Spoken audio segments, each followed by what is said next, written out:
PG Police, along with forestry personnel, they conducted an operation in the Elridge Railway area of the Southern Highway in the Toledo district.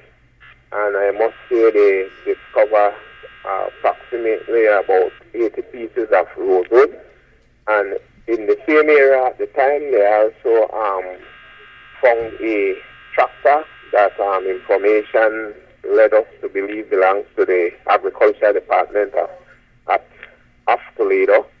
And there was some rosewood on a trailer also that this would have been what make up the 80 pieces. And that tractor and that trailer, along with those pieces of rosewood, was escorted to the PG Town station compound, police station compound. Does the police at this time know who those rosewood belong to, and has anybody been detained? I must say that there have been 6 male persons detained in the area. There is an investigation presently being conducted by the Forestry Department.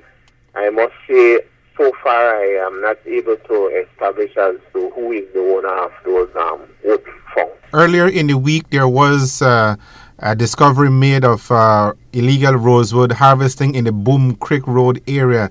Are the two incidents related? I am not in a position to say that at present, but as we investigated through the matter, we would be able to verify that somewhere down the road, I guess the forestry officers, they are presently conducting the investigation that will more or less give them that knowledge now.